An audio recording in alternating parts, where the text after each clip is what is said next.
Hey, how about them tops, son? All day, SEC boys. SEC, they supposed to be SEC. Crazy all day, baby. You're listening to the Red Out Podcast.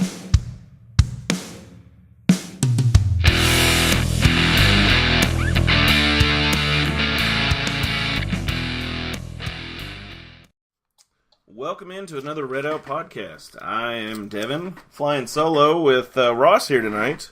So not really solo, I guess, but Jake is not here tonight.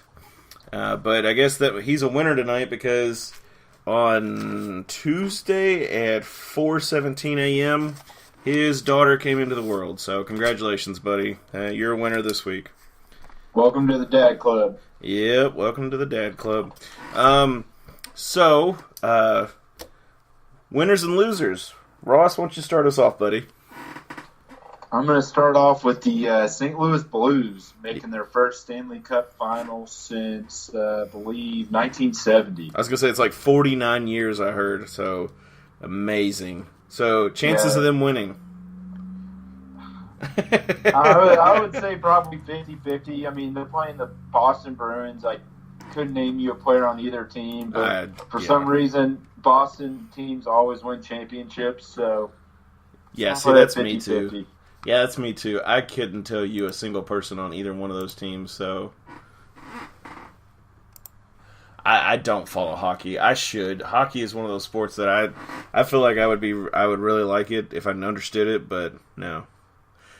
I guess one of mine would be winner and loser Game of Thrones fans. I guess it depends on what side of the aisle you fall on if you were happy with the way the show ended.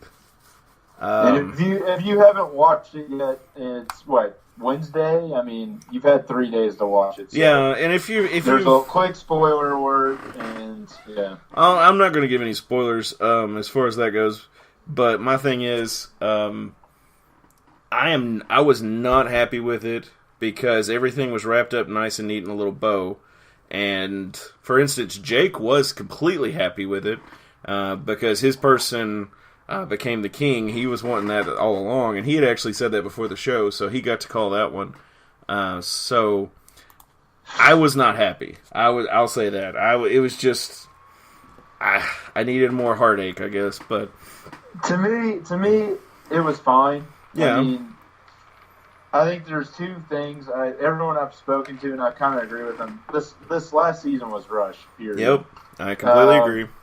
You could have ended it like that if you would have had the stuff before, had the ideas fleshed out more. You know, I felt like the scenes where stuff happens. I mean, I don't know. We should be able to say spoilers because go ahead. If you're a hardcore Game of Thrones fan and you haven't watched it by now, then you're not a hardcore Game of Thrones fan. Yeah. Like John killing Dany, you know, you could have. That was telegraphed. I'm sorry. Yeah. I think everybody knew that was going to happen. Yeah, you could have made that better. I mean, you could have resolved, you know, the jailing of Tyrion and Jon by Grey Worm. I mean, and then just waking up 3 weeks later, and that seemed all contrived. And, I completely agree. The thing that killed me the most was what was the point of telling us that Jon was a Targaryen, and who the hell was Varys writing to? That was another thing that killed me. Yeah, there's some loose ends. The only thing I would say is it helped make Dany even more mad. So. Yeah, and the way that Tyrion illustrated it in the show was really good. He did a really good job talking about how it was a point of view thing, and it was like, he's right, because the whole time you were cheering, but there's another side of the coin of it, and I think that was really good as far as writing goes, but I agree that the show was rushed. Yeah, if you had about 2 more episodes, you could have made it a lot better. And I think certain people were just mad because it ended, and it wasn't completely... I mean, Bran becoming king was a little out of left field, and they didn't like his character, that's neither here nor there. I mean, I gave it a solid C when I got done watching it, and I would say it's about a C still. So I agree completely with your statement, like I always do. But the thing is, I agree. I wish that HBO had given them the 8 episodes or even 10 episodes Well, what I heard is they were tired of it. They wanted to move on so they could do Star Trek or whatever. So HBO wanted them to do more, but they're just over it. So that's kind of what I heard. Yeah, and I mean there was a lot of kind of beating a dead horse, I guess. But it's one of those things, you're winner and loser because of either you liked it or you don't, and it doesn't matter because it's over. And, hopefully George R.R. Martin will get another book out, but who knows? He'll probably die and never get another book. I know how that goes. Well, the question is, is this the end, or do they do a movie? I know I've heard they're doing a prequel in the next couple of years with Ned and all that stuff, and the Mad King and all that stuff. But I have heard a lot of theories on that, actually. So I know they're doing that, but yeah, are they going to do one where Arya sails the world and becomes Christopher Columbus? Are they going to do? Are they going to do one 10 years later? Kind of like they're doing with Deadwood now. I mean, there's possibilities to keep this going. It's just we're going to be in our 40s by then. So yeah, another big question is, are people really going to care? As bad as it sounds, because right now the iron's still hot, so you got to strike now, but. I think you could. I think 10 years later, you probably rewatched it a couple times, and you're like, yeah, hell yeah, I'm going to get excited about this. So, see, my wife and I actually sat, and I think we started in January or February and rewatched every season thus far until the newest one started. So, yeah, it was a lot of fun. I'll say that. I initially started writing everybody that died, and then I had to quit because I got tired of it. I just after a while, there's no way you can name every single person that dies. But do you have another winner or loser for us? Winner loser. I guess the winner would be the Warriors, their 5th straight NBA Finals. Loser is America because that's boring. And yeah. I mean, I don't see any way that how the Bucks or the Raptors beat them in the finals, but I anticipate a 4-1 win. I just don't see them losing, and it's just NBA is so predictable and boring. So it is, and that's sad. I mean, I want the excitement of not knowing who's going to win it, and the Warriors have just become such a dominant team that there's no way that. You can't. That's how the NBA always has been, though. It's always been about dynasties. It's always been about if it wasn't before them it was the Heat and LeBron, and before them it was the Lakers. Before them it was the Bulls. Before them it was the Pistons, the Celtics, the Lakers. It's always about dynasties. It's as entertaining as basketball can be, especially in the super team area. It just gets more boring with dynasties. So I agree with that, but I mean, and it depends on who your dynasty is if you're bored with it. Because some of these guys, they could you could love it, and then if it's your dynasty, then it's great. If it's not, it sucks.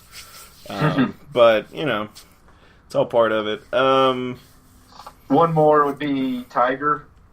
Yeah. Just a quick thing. If you win a major, don't go a month without playing and just think you're going to be able to play well, later. I mean, you winning the Masters was awesome, but you pretty much mailed it in at the PGA. So, yeah. And then Beth Page was just tough. I mean, seeing Koepka struggle down the last couple holes and hang on was kind of crazy too. So, yeah, he's too old to just come back in it and think he can do it. I guess another kind of funny thing for our listeners who are also KSR fans, Ryan Lemon missing all 5 of his putts. I've been meaning to look that up because that just sounds hilarious to me. So, Ross, obviously, maybe not. You may not listen to it. I heard about it. I mean, did he Did a couple lip out, or was he just? Oh, they were all close. He did 5-foot putts. Every one of them was close, except for the last one. And they felt sorry for him, so they moved him up 2 foot, and he missed it wide by 2 or 3 foot. I heard it was a bad miss. So there you go. Poor Ryan is in jail. They're actually doing a kind of a charitable thing. Sorry. they're trying to do a charitable thing, and if you raise so much money, then it knocks off like 4 days. So it's a good cause. So for those of you who want to, go to GoFundMe.com. Look up, I think it's Putt for Prison or something like that. I don't remember. So are they just putting them in a prison cell inside their bar or something? Is that yes. how it works? Okay. Yeah, he's brushing his teeth in a jail cell, Yeah. Or in the bathroom. I just think it'd be funny people just gawking at him. I'm sure he wants to shower. Oh, he said people are like slipping him files and water guns and stuff like that. So it sounds really fun to me. I think it'd be hilarious. Excuse me. Okay. So, baseball, softball update. I mean, not technically softball because they're already out. They got knocked out last week. Softball's done. Yeah. So, baseball. So, since you guys updated last week, Western broke their losing streak, but then had some heartache afterwards, and now tonight play Old Dominion for the 4th time in a row. So, since they lost. They beat Old Dominion on Friday after that embarrassing 15-1 loss. They won 8-7 in 14 innings, big win. Then looked like they were cruising to get some momentum on the last day, but they had the ultimate Western bullpen implosion in the ninth, giving up 5 runs giving a 5-run lead, 7 runs in the inning to go from up 10-5 to losing 10-12. And take off momentum. So that loss really didn't matter because the bottom of Conference USA is pretty irrelevant this year. They get to play the 5-seed Old Dominion today, actually. If you got ESPN Plus, which I do, I don't know if you guys do, but it's a great it's great that it's accessible. So Western gets to play one of the top 8 teams in the conference. It's a double elimination tournament. They divided between pods of 4 and 4. Double elimination on each side, and then the teams play best of 3 in the finals. So they beat Old Dominion today. They play the winner of Florida Atlantic and Texas San Antonio. They lose. They play the loser of that. So, I mean, I think the offense is good. The pitching is awful. We'll see if they can just slug their way. Jake Sanford did clinch the Conference USA Triple Crown, which is amazing. Nice, yeah. And he won the Conference Player of the Year, first team Conference USA. So, he's going to be one and done here. He's going to be bigger than Bassey. And then Jackson Sweeney, the center fielder, I think got first team All Freshman. So, we got a couple of pieces coming back next year. It'd be awesome to I guess maybe follow for a couple of days because after this, pretty much sports are over till August. So this just cherish this. And then I guess one more thing, Billy Tom Sargent in golf was the first Western golfer to qualify for the NCAA tournament finals. So nice. He had a 20-foot putt to make it in. So I think he's an individual. That's another fun thing to track this weekend. So two lesser heralded sports, but 2 kind of exciting things to follow, over the next couple days. Yeah, so. And we had 16 Hilltoppers who are going to the NCAA East prelims in Jacksonville for the track. Yeah. I haven't been following that, but I know that's a big deal. Oh my gosh, so. My wife would kill me if I didn't mention this. I already made fun of her earlier. We've always had a good track team, though, haven't we? Oh my gosh, it's like you were talking about legacies earlier. Track is totally a legacy. And of course, yeah, I kind of made fun of her earlier, and she was like, "Well, you got to mention track," and I was like, "Who cares about track?" But of course we do. It's Western. So we've got Miss Lewis, Juwane Lewis, looks like. Probably butchered that. Anastasia Forrester, Katie Eisenberg. They're going to be Anastasia Forrester and Katie Eisenberg are in the high jump. Juwane Lewis will be in the 400 meter. Let's see if I'm just kind of skimming, guys. So if I miss somebody, I'm sorry. But pole vaulter, Gitter Limberg. I don't know. Sorry if I'm butchering your name. I'm sorry. Brianna Eskridge, Misha Knott. They're going to be former football player Will Bush as a sprinter made it yeah to the prelims. I see that down there. Okay, yeah. Awesome. Several. Keep up with that. I know the past couple of years, a couple of them have emerged to the finals. It's usually out in Oregon. I know where all the Nike money is and all the Olympic trials. So another thing to keep on top of. Western has really good track teams. So yeah, and I mean, you can see the full list of all the athletes on the WKU Sports page. So check that out. Try and follow it. I know it's hard to do because it's track, and who really follows track? But still. So, kind of mentioned it earlier, talking about your baseball player who's going to probably go big, but Bassey watch. So how is Sir Charles Bassey going to do this thus far? What's his stock looking like? So everything I've read since the draft combine ended, I think last week you guys were still just kind of reviewing what you saw and your kind of visual evaluations of Charles, and then everything I've read since then is his stock kind of has gone down because of that. Yeah, he struggled with his jumper, and he's athletic, but he's not really, I guess, a really good runner up and down the court. So that kind of hurts him in today's NBA game. So right now they've got him kind of as a fringe late second rounder if he stays in. I've read a couple places where, they say he should come back to college. And I've also read some other places where, he might just go out. So, we'll know probably by the end of, by Thursday or Friday of next week if he's staying or going. I know Jared and Jake were a little concerned if he does come back, he's just going to start jacking up threes and just trying to show off his game. But yeah. I think okay, I'm reading this on The Athletic. Bassey did not cover himself in glory at the combine. Simply put, it's very difficult to see where he fits in the modern NBA game. It's not a good enough scorer at this stage, not mobile enough to defend on the perimeter, and he's put on some weight. While he was seen as a one and done coming into the season, there's a real chance he returns for a sophomore year. Right now, I venture that he's in 45 to undrafted range.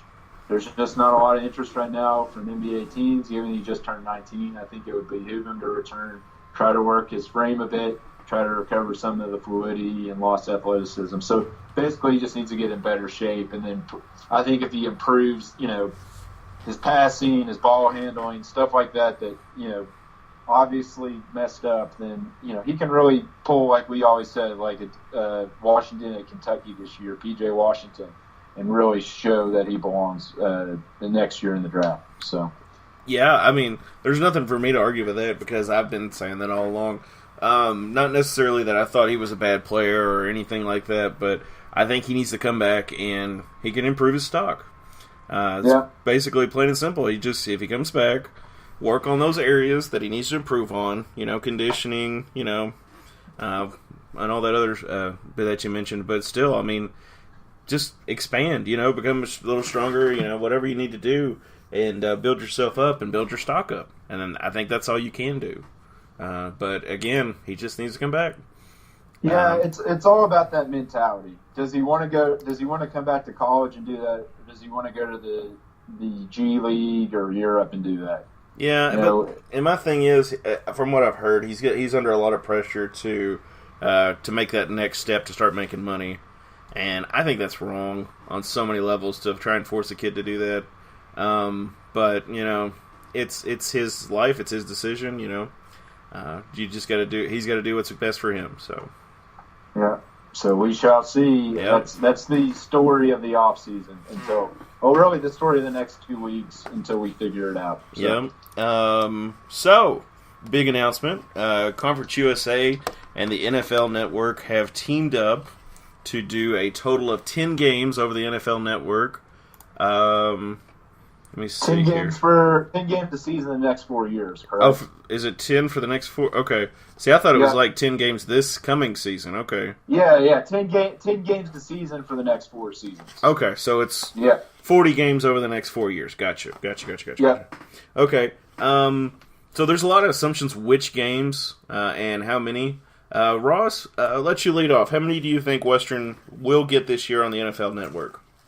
So the first thing's reading the press release. We still got some questions to be answered. So it said 10 weeks. Are they going to be 10 consecutive weeks? Are they going to have a couple breaks? Or are they going to do that? When does the NFL usually start playing Saturday games? It's usually not till December, right?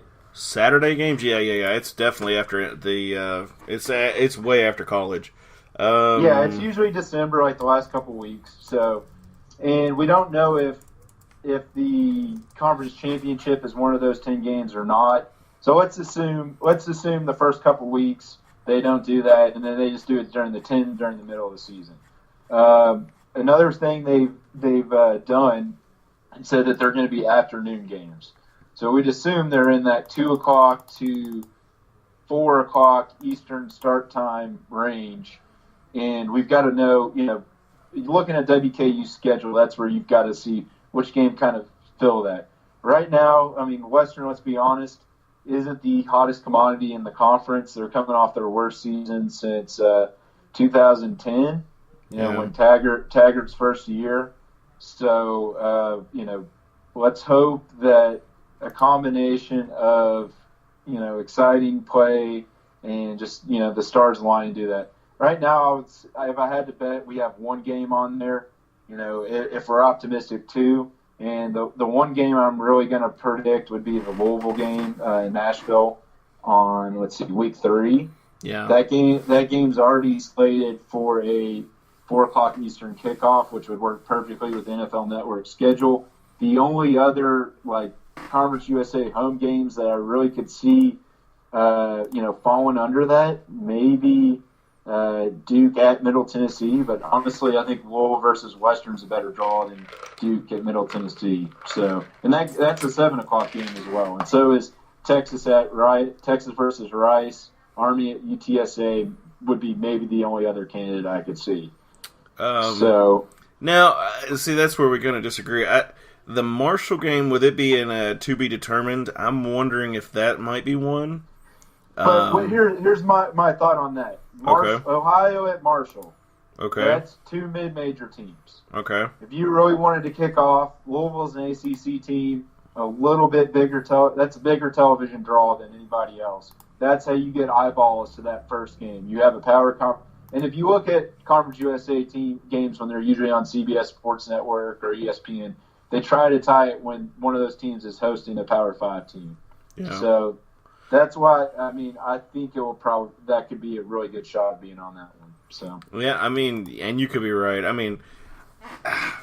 For me in particular, I don't know if it's worth it as a Western fan to purchase the NFL Network because I don't have it, honestly. Do you have cable? Yeah, I got cable.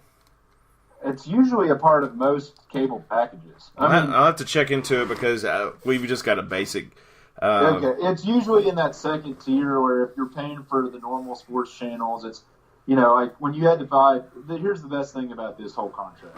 Okay. It's not like BN. Yeah. BN, you had to buy 2 packages up and spend an extra $15 a month on top of your middle tier package. Yeah. NFL Network's always usually that second tier package on DirecTV, Spectrum, Dish, so. Whatever you're on. So, if you're already watching NFL games on Thursday nights, it's a good thing. It's available in 70 million households. It's not like you could go to a sports bar and watch it. And it might even be on the background where they were too lazy to change the channel. So it's great exposure for the league. The other game I really just been looking at the schedules would be October 26th, WKU at Marshall.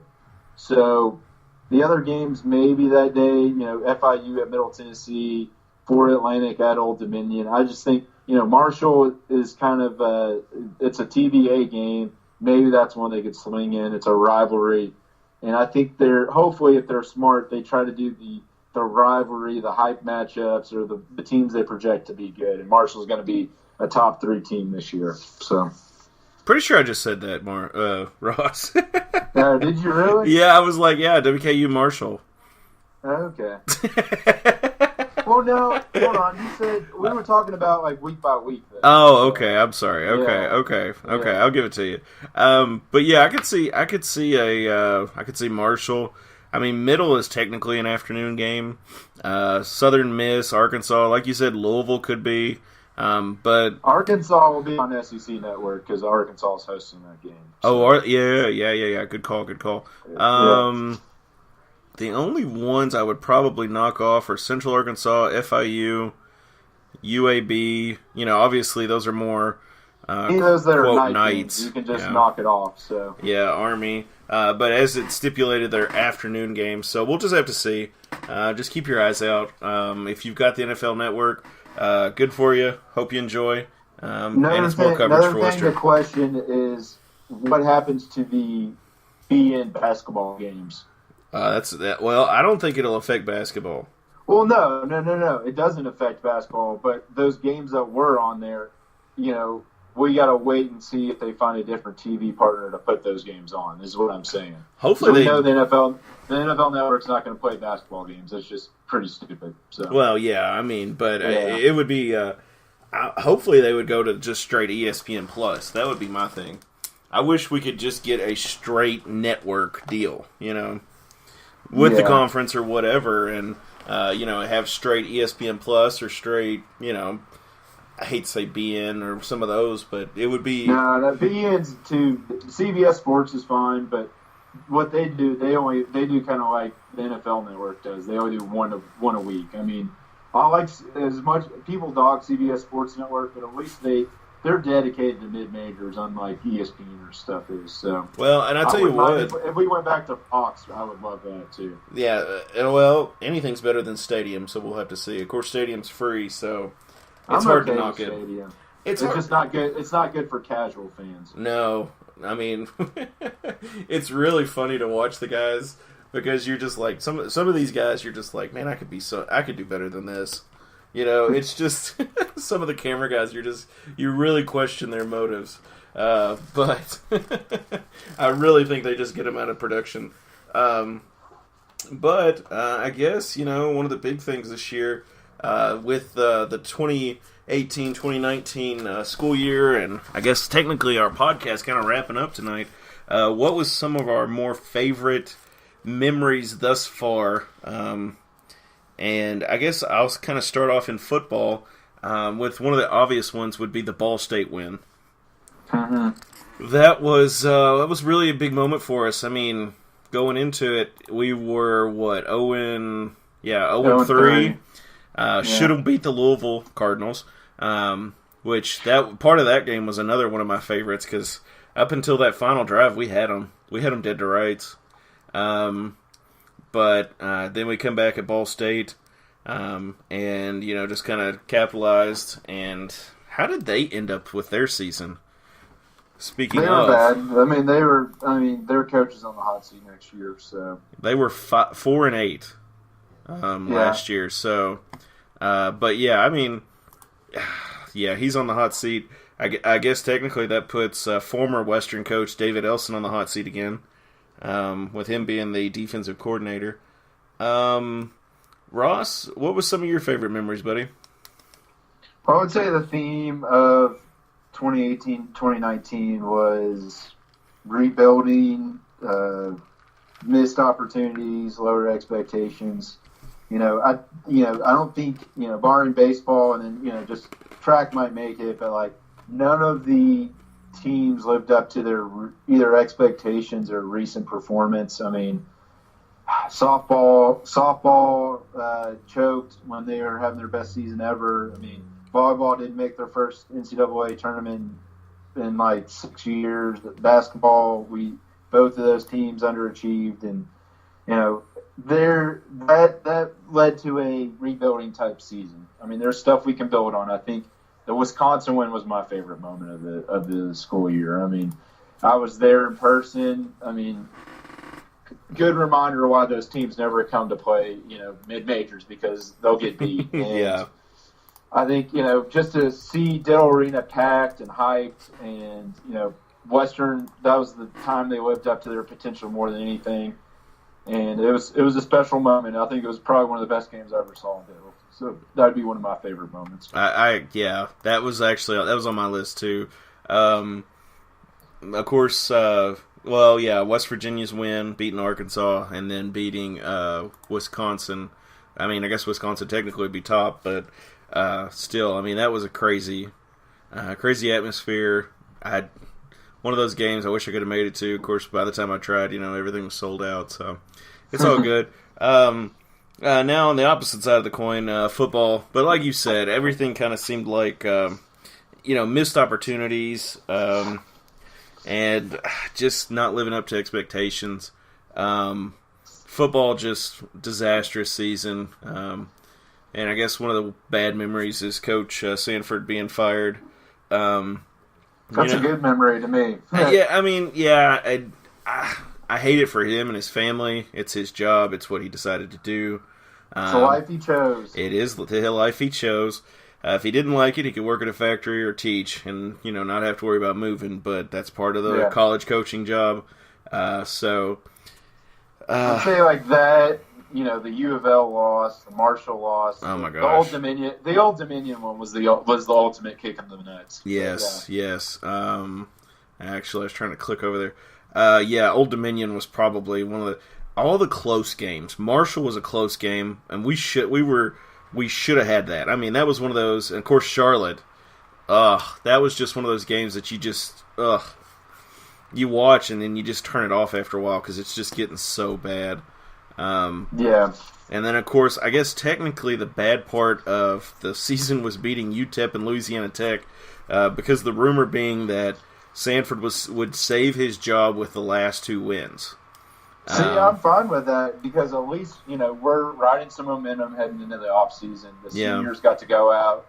Furby's last touchdown run was pretty sweet. Oh, yeah. And it's like I was scared that those two wins would keep Sanford's job, and then Stewart wisely moved on. So, you get, hey, we're riding a 2-game winning streak. We'll be on a 3-game winning streak, probably, knock on wood, if we head into FIU. So, that's kind of cool. So, oh yeah, I'm not knocking it or anything. I'd love to keep the momentum moving, but I think the best thing was the interview announcing Coach Sanford's firing, Todd Stewart announcing it, and then the reporters asking him, and he just kind of looked at him and was like, "What? Where did that come from?" That was never on the table. It was just one of those. It was pretty funny. If you haven't seen it, go back and watch that YouTube video. WKU Sports, I think, has it out. Basketball, like you said, the good memories were the wins.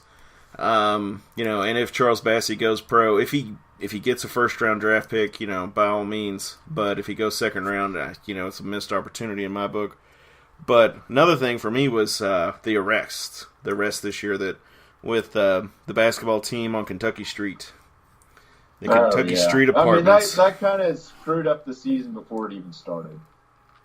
Yeah, it totally threw a wrench in some of the things that could have happened and probably should have happened. I mean, we could have had a lot better teams without a lot of these guys getting arrested and kind of, taking themselves out of the... Barrett not being academically ineligible. I mean, it seemed like this team just wasn't mature enough to handle expectations. And, the run, I mean, I went down to Frisco. We've talked about this, but it just, that game was the complete culmination of this season. Like, hey, we've got some good signs. We're ready to roll, and then when it mattered most, we just couldn't take advantage. And the only thing I can say is, thank goodness for those big wins and good moments because at least they'll provide some good memories. But it's definitely a year where heading into the off season, heading into the summer now, it's we want stability, we want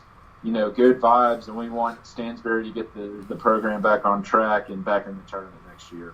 So. I think one of my personal memories for doing the show was you and Logan cuddled up at the bar doing the show. That was pretty funny for me. I guess another bad memory would be the ODU loss to just kind of seal the deal and knock Western out. Just kind of deflated the sales. One more off color good win. I remember the softball win over UK. That was kind of cool. Yes, it was. That was a good one. UK's women's softball team is going to the Super Regional, so Western had a pretty good win on this season. So. Yeah, I mean the girls did great. I mean you can't knock them as far as that goes, but it was just. I mean they just kind of got a couple bad breaks and. But yeah, you guys didn't really touch on this, but yeah, softball is the ultimate sport where you can get killed by one great pitching performance. Like that motion, like it drops, and it's not like baseball or something like that. It's just if you get one of those good pitchers in softball, you're done. That's exactly what happened to Western 2 weeks ago. Yeah, Western. Yeah, of course. Yeah, we don't touch on that much because we're not the people that were here were not big. Softball or baseball fans, so we really couldn't talk about that. But, and I think another highlight technically for this year is just basically women's sports on the Hill. Yeah. I mean, I cannot, tell you guys enough that Western sports, women's sports more especially, just dominates the Hill. I mean, these guys, the girls are doing great.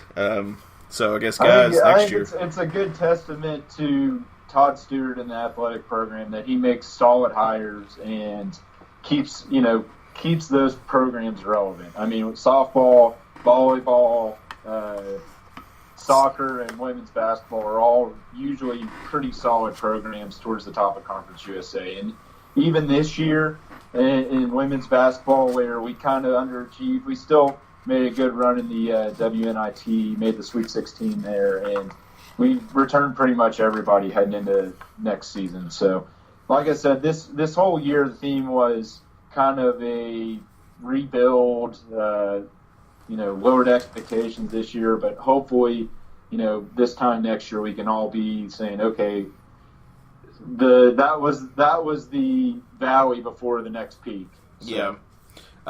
Yeah, and I mean, don't forget track too. I mean, Eric Jenkins has been phenomenal as far as track's coach out there. So, got to give him props for being doing such a fine job with the ladies and the guys as far as everything goes.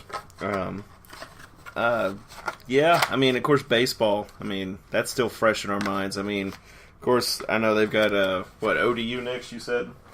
Yeah, they have them tonight, and I mean, this year they were devastated by injuries. They still finished number 4 in conference, and Pulaski's going to keep his job. So, it basically it was a step forward. It remains to be seen if it was a permanent step forward or it was just a 1-year reprieve. But he's got to get the pitching fixed.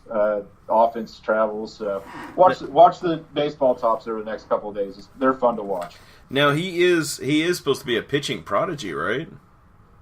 I think he was a major league pitcher. Okay, that doesn't mean that he's a pitching guru. It's so hard to recruit at this level. Honestly, I mean, Conference USA is a baseball league, so you've got 2 Florida teams, Louisiana team, 4 Texas teams, or probably 2 because I don't think every one of them plays baseball, but. You got a lot of really high caliber things. While Pulaski's got to kind of scan the Midwest and Upper South to find pitching, and unfortunately, he hasn't been able to do it yet. So, I guess kind of breaking news. I don't know when it came out with Mike Wandine signing with the Buffalo Bills. So so he left. So he didn't make the Seahawks. So he was cut. Former WKU tight end Mike Wandine has signed as a free agent with the Buffalo Bills, marking his second stint with an NFL team this offseason. Dean originally signed with the Seattle Seahawks in the immediate aftermath of the NFL draft, but was released on May 13th. So, there we go. Well, good for Dean. I mean, he's got to be he is trying to keep the tight end U going. Yes. So. I always loved watching Mike Wandine play. He was always he's got great hands, and I think any NFL team really would have advantages by having him on their team. Is he a right out of the gate NFL tight end? No, maybe not, but give him a few years. I think he could be develop into a good tight end.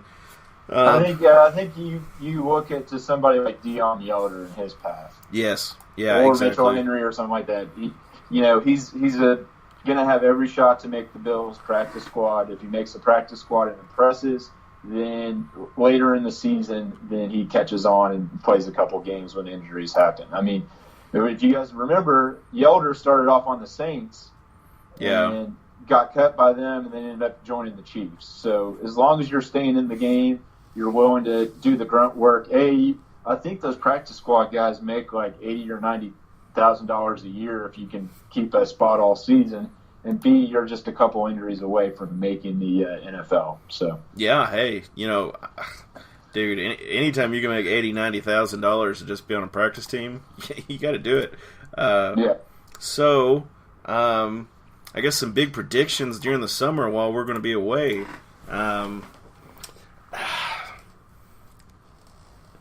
Do I stick with my guns? Yeah, I'll just yes. Yes, Charles Bassey's got to come back. I'm sorry. Love you, dude. Hope you make millions in the NBA, but you got to come back. I mean, that's my biggest prediction, and I'm still beating the dead horse here because it's got to happen. I mean, your draft's going down. Just come back, build your conditioning. Do some extra work in the weight room, strength coaches, let them build you up and, try again next year. There's nothing wrong with that. That would be my message to Sir Charles Bassey, but we'll see. What big predictions you got for the off season, buddy? So, just going through the major sports, I mean, I don't think we'll really get anything in women's basketball. I don't think we'll get any earth-shattering. Football seems pretty stable. Maybe we could get a random grad transfer late, but, other than that, I don't really see any earth-shattering news. Maybe we get, we'll get the typical, TV announcements, or maybe we'll announce another series or something fun like that. But yeah. I'd say, the most drama-filled, most newsworthy program remains basketball. So, with Bassey, I think they are at 14 scholarships. If he comes back, somebody's going to either have to leave or go on academic or walk-on status. If not, there's also Jordan Rawls sitting out there, potentially reclassifying. We still have to worry about the Kenny Cooper saga to see if he gets to doesn't have to sit out a year and gets the grad transfer or not. So my big prediction is Kenny Cooper does get granted that waiver, and we've got our senior point guard heading into next season.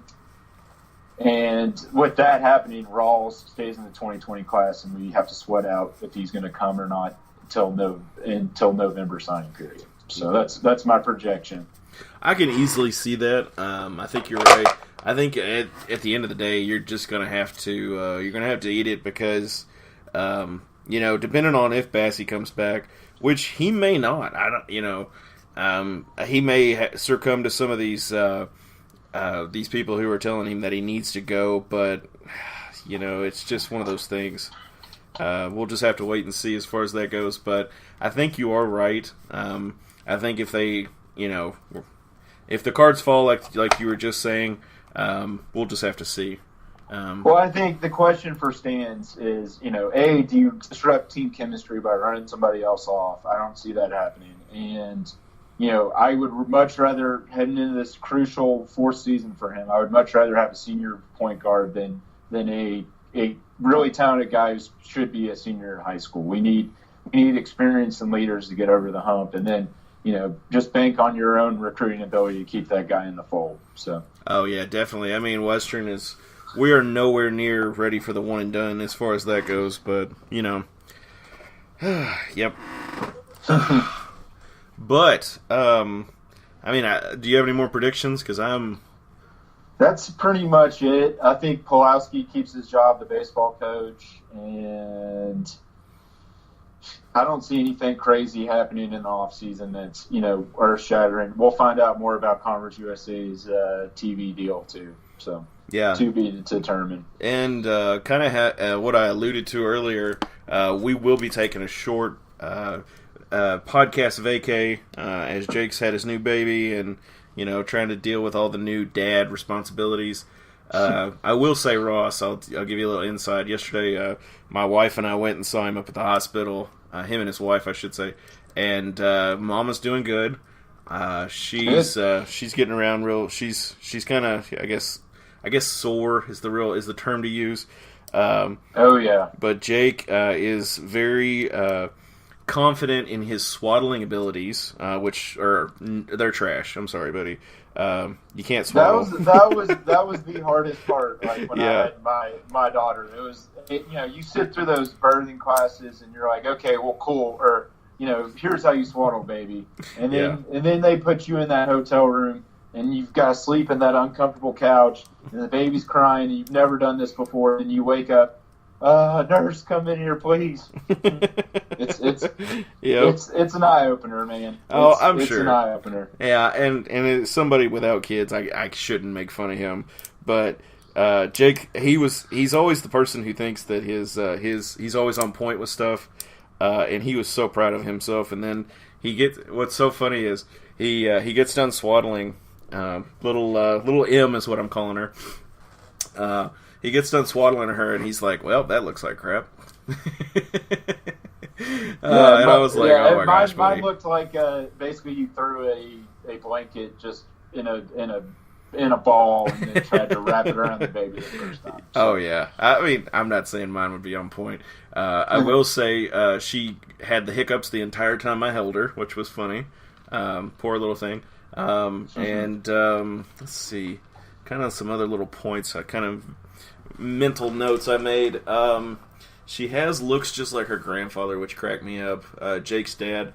He's got these crazy looks he'll have every now and then. So that was fun to see in her. But boredom busters. Ross, do you have any good boredom busters? Summer's getting here, and I love going to the lake, which I won't get to do much this summer, and that's always a great boredom buster. Just hanging out outside. When I'm doing stuff like listening to podcasts are like my big thing. I would say one big podcast that I like to listen to is Revisionist History by Malcolm Gladwell, the author. Basically, he's the guy who did Outliers and the Tipping Point and stuff like that. So he always looks at stuff in a different way. So he'll look at like a historical event and do interviews and tell these stories of a different way of looking at it, and it's really neat and fascinating. I think he's about to start his 4th season.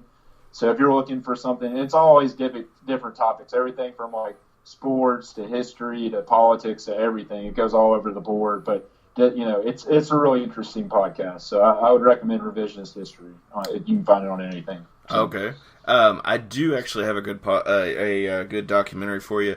It's called Going Clear. It's on Hulu.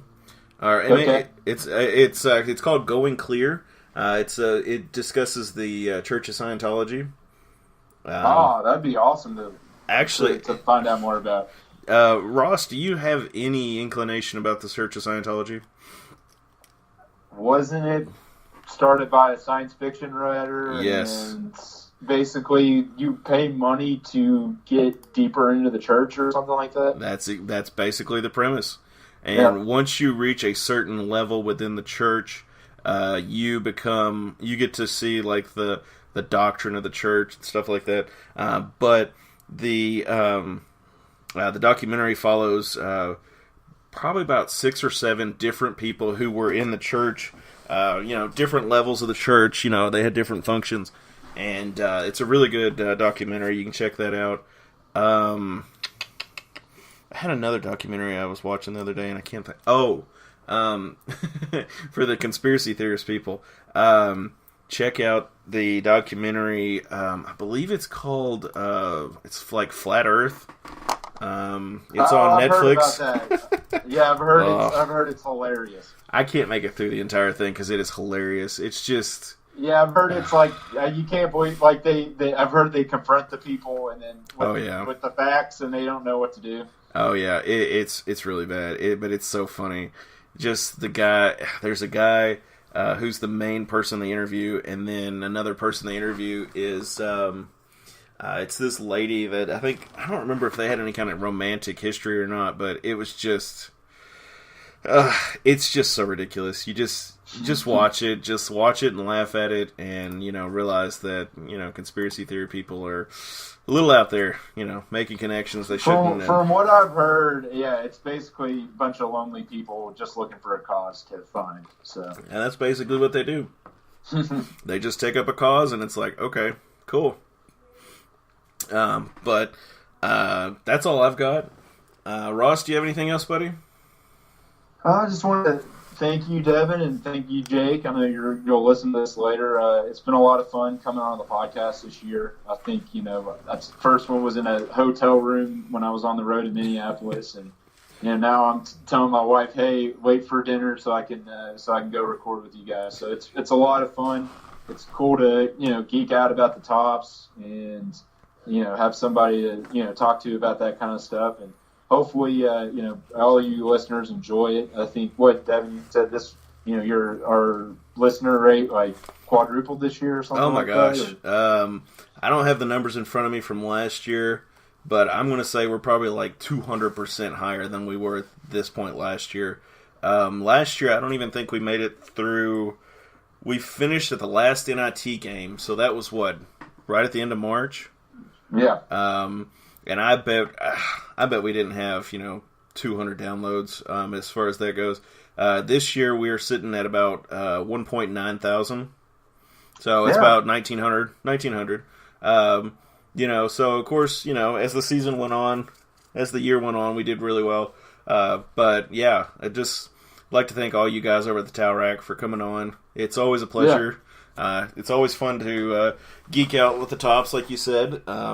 And, it kind of throws a curveball for us because Jake and I are used to debating each other, and, we know how each other are going to answer things, so it gets kind of old after a while.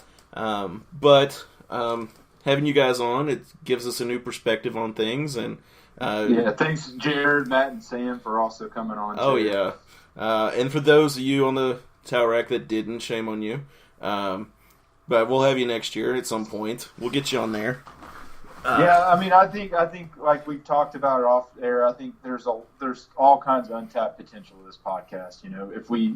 If you work towards it, I'm here to help, and I think we can get some good interviews and kind of become the fun, consistent place for Tops fans to talk nonsense. So. Oh yeah, and of course, we'd love to get some interviews. Love to get some sponsors too. So if those of you out there listening would like to sponsor us, next year we're looking bigger and better, and discussing starting a Patreon page. So if you would like to contribute, once I'm thinking we'll start up again probably second or third week of August. But we'll have to get back with you on that. Try and get our schedules worked out. If something crazy happens, we might have an emergency podcast. Yes, so. If Charles comes back or if Charles goes, we'll come back and we'll do a quick recap podcast and holler at you all about that. But you all I want to say thank you to all our listeners. You all make this fun. We don't get paid. We do this completely non-profit and just do it because we love the Tops, and we love to talk about Western sports, and any media attention for Western is good attention in my book. Amen. So you all, thank you, listeners, and we'll be back in a couple months. We'll come back and start our podcast up again about time for football season. Hopefully we'll have some news. We'll have some updates for you all. And just want to thank you all. Thanks to Towel Rack, and thanks Jake for putting up with me all these years. As always, guys, go Tops. Go Tops.